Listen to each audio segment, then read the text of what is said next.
Hey guys, and welcome to another episode of Let's Max Warframe. Today we're going to be taking a look at a subscriber request from Nicholas Gardner and revisiting one of the Prime sidearms I reviewed back in October, the Sicarus Prime. Now, although I've done a full review of the weapon in the past, let's just remind ourselves of a few things about the Sicarus Prime. For a start, it has a pretty average 32 damage, with the majority coming in the form of impact, with the rest being split equally between puncture and slash. It also comes with a very average 10% critical chance, with a low 150% critical damage multiplier. It also has an equally average 10% status chance, not high by any means. Now, why this doesn't look anything special, it is a significant improvement over the standard Sicarus, which, while only it deals slightly less damage than the Prime, has double the impact damage and half the slash and puncture, making it a very corpus oriented sidearm and not the well-rounded sidearm that the Prime is. The Prime also has a significantly larger magazine size at 20 rounds compared to the standard sidearm's 15, and also better accuracy and fire rate. Now, that said, there are some disadvantages to the Sicarus Prime, and as I said in my original video, the primary function of the weapon is arguably its greatest weakness, which is that burst fire. Now that I've got used to the recoil of the weapon and the vertical recoil, hitting those headshots is not as much of a problem as I previously thought and said in my previous video. The main problem with the burst fire is the longer range moving targets. Due to the 3-round burst, without some significant practice at leading targets, it's very difficult to get all 3 rounds on target at that longer range, especially since the weapon is a hit scan weapon. It actually works against the burst fire weapons at those longer distances. Now, another downside to the weapon is that very low 150% critical damage multiplier, compared to the standard weapon's 200. Now, while only a 10% critical chance, this might not sound like as much of a problem, but it's 10% per round to crit, meaning that pretty much a 30% chance per burst. And with that low critical damage multiplier, it really does lower the damage potential of the weapon, which is a great shame. Another disadvantage is arguably that magazine size. Now, I know that 20 rounds is a reasonable size, however, with a 3-round burst on the Sicarus Prime, it is effectively meaning that the last burst in the magazine will always be 2 rounds and actually will lower the damage of your last burst. Now, the drop rates for the actual parts of the Sicarus Prime aren't exactly horrendous either, with the majority of the parts dropping on a fairly regular basis.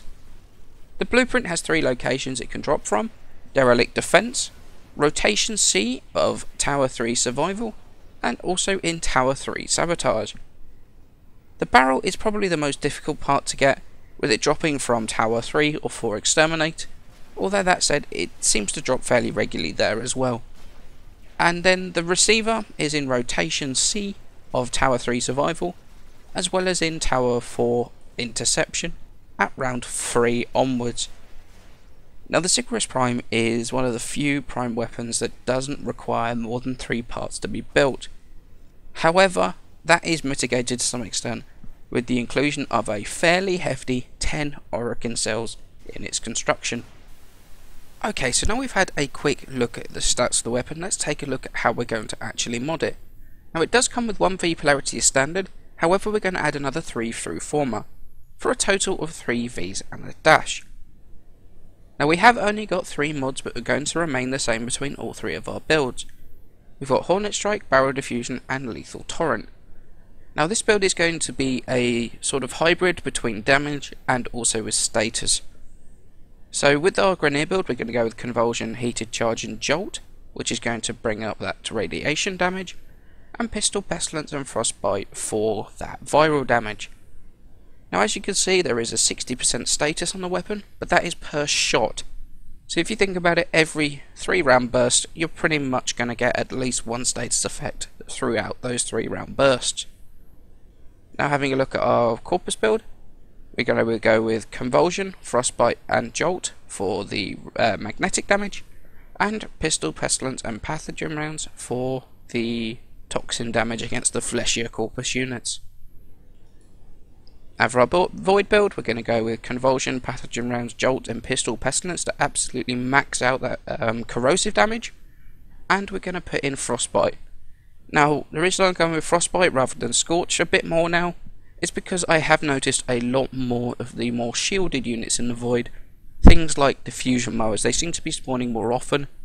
So dealing with shields is probably going to be a little bit more effective than trying to put another mod on to deal with the heavily armoured units, the Grineer units in the Void. So that Frostbite really is probably what I'm going to be putting on the majority of my builds, sort of from this point onwards. Okay, so now on to my recommendation as to whether the Sicarus Prime is worth the grind for the parts and also for the former. And the answer is yes, I do. The Sicarus Prime is by no means one of the top tier sidearms in the game, probably falling in the middle of the table. However, it's a pretty good all-round weapon. While some weapons might be focused very heavily into impact, puncture or slash damage, the Sicarus Prime has a pretty good mix of all of the above, meaning that as an all-rounder it's actually pretty useful. But in all honesty, that's also its major weakness. To coin an old phrase, it is a jack of all trades and master of none. And what this means in Warframe terms is that against a single faction, the damage is going to fall off quicker than other more focused weapons. For example, the heavily puncture based like Bolto is going to scale better against the Grineer than the Sicarus Prime, purely because it doesn't focus too heavily on the other damage types that are detrimental to the Grineer, stuff like the slash damage that the Sicarus Prime has. And it's because of this that the Sicarus Prime is always going to be middle tier, because the raw damage isn't anywhere near enough to overcome scaling issues and those negative penalties. So I think it's a bad weapon, right? No, not at all. As I said before, I would say this weapon is worth the former, worth the cost invested into it, because it's solid. It's not outstanding, but it can hold its own against a lot that's thrown at it. This weapon is fun to use, it's accurate once you get to use the burst, and it has a really nifty reload animation. One thing about my channel is, and I'm sure you've figured out by now, serious endgame 60+ minute T4 survivals are not how I decide whether a weapon is worth it or not. I also don't compare weapons to god tier weapons like the Bolter Prime or the Synoid Gamma Core, because that gets you nowhere. One of the best things about Warframe is the diversity in weapons. While it might not be suitable for super high level content, doesn't make a weapon bad. So comparing them to those god tier weapons does nothing to help anybody. Otherwise you're just going to pick the Bolter Prime and the Synoid Gamma Core, or the Vacor Marelock, and that would just be your loadout until you got bored of them. I really like the Sicarus Prime, not because it's epic and a top tier weapon, but because it's fun to play at the level that the majority of people are playing for the majority of the time.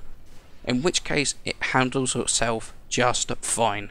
As always guys, if you have any comments for review, please feel free to like them, and any feedback in the comments below. I always read and try to respond to the comments as often as I can. Your feedback is what helps me to develop and further this channel, and it's always appreciated. And as always guys, many thanks for watching. Please remember to leave a like and subscribe, it helps me out a ton, and I shall see you in the next episode.